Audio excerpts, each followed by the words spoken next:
মাছের রাজা রুই হলেও কাতলাও কিছু কম যায় না, তেমনই ইলিশ ভাপার পাশাপাশি কাতলা ভাপাও লোভনীয় অনেক টেস্ট, তাও যদি হয় আমার শাশুড়ি মার হাতের, মানে আমার আম্মুর। তো চলুন আপনাদেরকে দেখায় আমার আম্মুর এই রেসিপিটা। এই রেসিপিটা দেখতে যতটাই লোভনীয়, খেতে ঠিক ততটাই টেস্ট। প্রথমে মাছটাকে ভালোভাবে ম্যারিনেট করে নিতে হবে। তো চলুন আপনাদেরকে দেখায় ম্যারিনেটটা। প্রথমে আমরা দিয়ে দেবো হলুদ গুঁড়ো, স্বাদ মতো লবণ, সর্ষে পোস্ত বাটা দিয়ে দেবো আমরা 2 চামচ।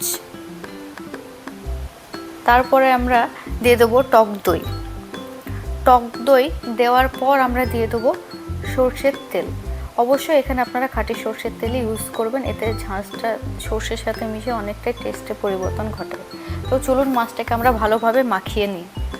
মাছটাকে ভালোভাবে মাখিয়ে নিয়ে দেখুন কালারটা কতটা সুন্দর হয়েছে।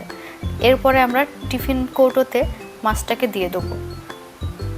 পুরো মাছটাকে টিফিন কৌটোতে ভরে পুরো মশলাটা ভালোভাবে নামিয়ে নেব। পুরো মশলাটা ভালো মতো নামিয়ে নিয়ে কয়েকটা চেরা কাঁচা লঙ্কা দিয়ে উপরে আবার সামান্য সর্ষের তেল ছড়িয়ে আমরা ভাপে বসিয়ে দেব। তো ভাপে বসানোর জন্য আগেতে আমরা কড়াইতে কিছুটা পানি গরম করে রেখেছি। এই গরম পানির ভিতরে আমরা টিফিন কৌটোটা বসিয়ে দেব। টিফিন কৌটোটা ঢাকনাটা লাগিয়ে দিলাম। দেখুন 15 থেকে 20 মিনিট পর আমরা ফিরছি। এবার আমরা ঢাকনাটা খুলে দেখব আমাদের কাতলাটা কতটা সুন্দর রান্না হয়েছে।